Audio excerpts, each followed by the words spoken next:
నడిచినా కూర్చున్నా మోకాళ్ళ నొప్పులు వస్తున్నాయా? ప్రాణా పెయిన్ క్లినిక్ లో అధునాతన చికిత్సతో మోకాళ్ళ నొప్పులు తగ్గించుకోండి. హాయ్ హలో నమస్తే, వెల్కమ్ టు అవర్ ఛానల్ మనం టీవీ. నేను మీ శాన్వి.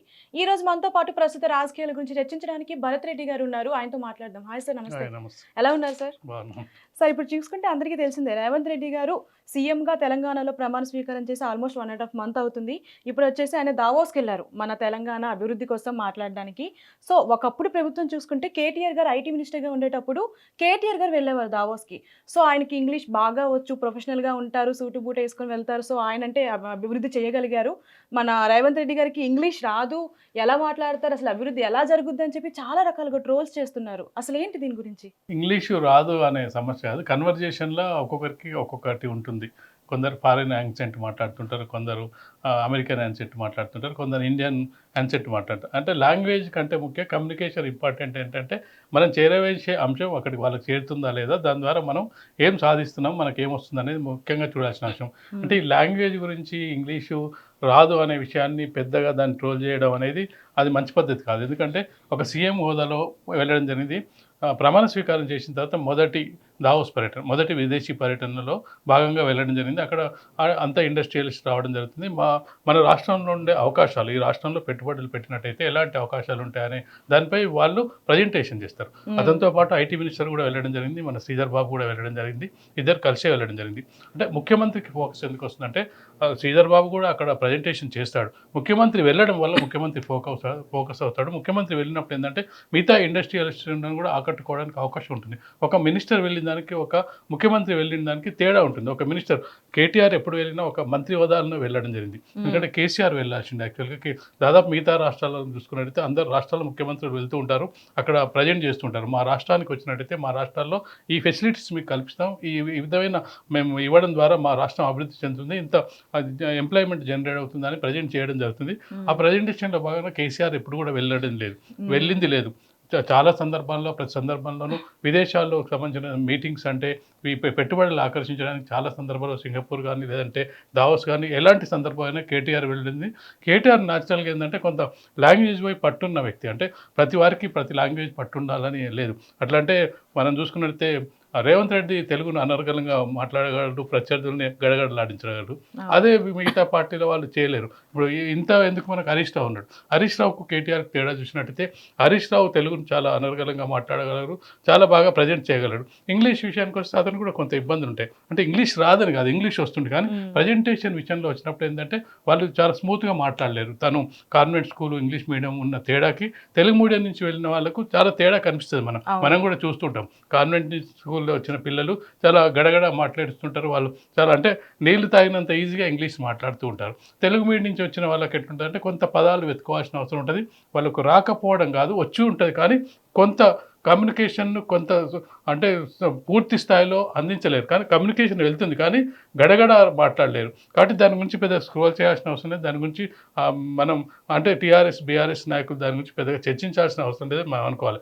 ఎందుకంటే మనం చూసుకున్నట్టయితే ఏ ప్రయోజనాల కోసం రేవంత్ రెడ్డి దావోస్ వెళ్ళాడు, ఆ ప్రయోజనాలు నెరవేరా లేదా, అంటే వర్క్ ముఖ్యం. అంటే ఎందుకు వెళ్ళాడు, వెళ్ళిన పని అయిందా లేదా, ఎంతవరకు అయింది. మీ హయాంలో కేటీఆర్ వెళ్ళినప్పుడు ఎన్ని పెట్టుబడులు తీసుకురాగలిగారు, రేవంత్ రెడ్డి వెళ్ళినప్పుడు ఒకవేళ ఇతని లాంగ్వేజ్ నచ్చలేటైతే దాదాపు 67,000 కోట్ల రూపాయల పెట్టుబడులకు సంబంధించిన ఒప్పందాలు అవడం జరిగింది. ఈ ఒప్పందాలను ఏ విధంగా జరిగినాయి, గతంలో కేటీఆర్ వెళ్ళినప్పుడు ఎన్ని ఒప్పందాలు జరిగినాయి, ఆ ఒప్పందాలను ఎన్ని అమలుతున్నాయి. అంటే ఈ చర్చ ఈ విధంగా ఉండాలి. అంటే ఏదైనా పరిస్థితి వచ్చినప్పుడు మనం ఒక దాన్ని అభివృద్ధికి సంబంధించిన కోణంలో తీసుకున్నట్టయితే లాంగ్వేజ్ కాదు, లాంగ్వేజ్ మనం చూసుకున్నట్టయితే చాలామంది విమర్శిస్తూ ఉంటారు. ప్రధాని నరేంద్ర మోడీ కూడా ఇంగ్లీష్ లాంగ్వేజ్ని సరిగా మాట్లాడలేడు, అంటే ప్రజెంట్ చేయలేడు. మాట్లాడాలంటే అందరూ మాట్లాడగలరు, కానీ ప్రజెంటేషన్లో కొంత తేడా ఉంటుంది. హిందీ అనర్గళంగా మాట్లాడగలడు ప్రధాని మోడీ. అలా ఇప్పుడు సౌత్ ఇండియా వాళ్ళు ఉన్నారనుకోండి, వాళ్ళకి హిందీ తమిళనాడులో అసలు హిందీ లాంగ్వేజ్కి వ్యతిరేకం, వాళ్ళు హిందీ మాట్లాడలేరు. నార్త్ ఇండియాలో ఉన్నారనుకో, నార్త్ ఇండియాలో పెద్ద పెద్ద సీఎం లాంటి నాయకులు, ములాయం సింగ్ యాదవ్, లాలూ ప్రసాద్ యాదవ్, ఇట్లాంటి నాయకులు కూడా ఇంగ్లీష్ ప్రాబ్లం ఉండేది, కానీ వాళ్ళు హిందీ అనర్గళంగా మాట్లాడగలిగే వాళ్ళు ముఖ్యమంత్రులుగా పనిచేయడం జరిగింది. అలాగే కేంద్ర మంత్రులుగా పనిచేయడం జరిగింది. డిఫెన్స్ మినిస్టర్గా ములాయం సింగ్ యాదవ్ పనిచేయడం జరిగింది. డిఫెన్స్ మినిస్టర్ అంటే డిఫెన్స్ మినిస్టర్లో మొత్తం పూర్తిగా లాంగ్వేజ్, ఇంగ్లీష్ లాంగ్వేజ్కి సంబంధించిన అంశాలు ఉంటాయి, అయినా కానీ పని చేయగలిగారు. అంటే అక్కడ లాంగ్వేజ్ కాదు ముఖ్యం, అంటే పర్పస్ ఏంది. రేవంత్ రెడ్డి వెళ్ళిన పర్పస్ ఏంది, ఆ పర్పస్లో ఎంతవరకు సక్సెస్ అయ్యింది అనే దాని మీదే చర్చించాల్సి ఉంటుంది. మరి వీళ్ళు ఏ విషయం ఏదైతే ట్రోల్ చేస్తున్నారు ఇంగ్లీష్ రాదు అని, మన రేవంత్ రెడ్డి గారు ఆల్రెడీ వెళ్ళడం జరిగింది. ఎంతవరకు ఆ పని అయింది అంటారు డెవలప్మెంట్ కోసం? డెవలప్మెంట్ వరకు మనకు 60,000 కోట్ల రూపాయల పెట్టుబడులకు సంబంధించిన ఒప్పందాలు చేసుకోవడం జరిగింది. ఆ ఒప్పందాలు గతంలో కేటీఆర్ వెళ్ళినప్పుడు కూడా ఒప్పందాలు చేసుకోవడం జరిగింది. ఇక్కడ మెయిన్ మనకు ఉన్న ఏదైతే ఎప్పుడైనా కానీ ఈ దావోస్ కానీ ఇట్లాంటి పర్యటనలకు, సింగపూర్ పర్యటనలకు వెళ్ళినప్పుడు అక్కడ వివిధ దేశాల నుంచి వచ్చే ప్రతినిధులు ఉంటారు. అంటే పెట్టుబడులు పెట్టడానికి, అంటే వివిధ రాష్ట్రాల నుంచి కూడా వెళ్తుంటారు. గతంలో జగన్మోహన్ రెడ్డి కూడా వెళ్ళిన సందర్భం ఉంది. వాళ్ళు వెళ్ళి ఏం చేస్తారంటే, మా రాష్ట్రంలో కనుక మీరు పెట్టుబడులు పెట్టినట్టయితే మా రాష్ట్రంలో ఇలాంటి అవకాశాలు ఉన్నాయి, మా దగ్గర వాటర్ ఉంది, లేకపోతే ల్యాండ్ ఉంది, ఫెసిలిటీస్ ఉన్నాయి. ఈ ఫెసిలిటీస్ అన్ని ఇండస్ట్రీస్లకు కావాల్సింది ఏంటంటే వాళ్ళని ఆకర్షించడానికి వాళ్ళకి ఇచ్చే ఫెసిలిటీస్, వాళ్ళు ఇచ్చిన ఫెసిలిటీస్ని బట్టి వాళ్ళు వచ్చి ఇండస్ట్రీలు పెట్టడం జరుగుతుంది. ఆ ఇండస్ట్రీ పెట్టడం ద్వారా రాష్ట్ర అభివృద్ధితో పాటుగా పారిశ్రామిక అభివృద్ధి జరుగుతుంది. దాంతో పాటుగా కొంత ఎంప్లాయ్మెంట్ జనరేట్ అవుతుంది. డైరెక్ట్ ఎంప్లాయ్మెంట్ కొంత జనరేట్ అవుతుంది, ఇండైరెక్ట్ ఎంప్లాయ్మెంట్ కొంత జనరేట్ అవుతుంది. అక్కడ ఫ్యాక్టరీ పెట్టే ఏరియాలో కొంతవరకు అక్కడ ఉన్న వాళ్ళకు ఉపాధి అవకాశాలు పెడతాయి.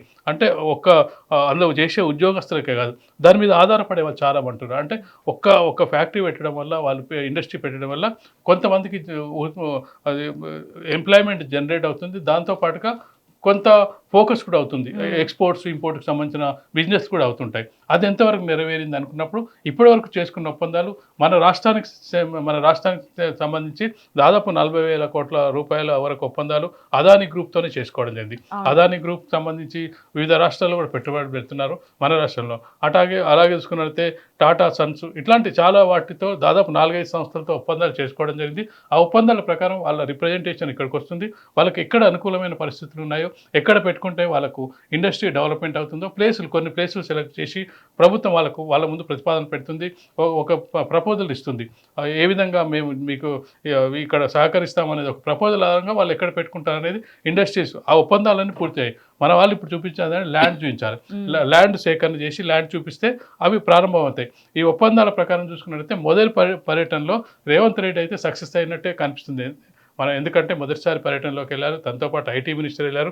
చాలామంది ప్రశ్నించవచ్చు, ఇప్పుడు కేసీఆర్ ఎప్పుడు వెళ్ళలే కదా, ఎందుకు ఇండస్ట్రియల్స్ అవసరం లేదా, ఎందుకు ఐటీ మినిస్టర్ని పంపాడని ఒక ప్రశ్న రావచ్చు.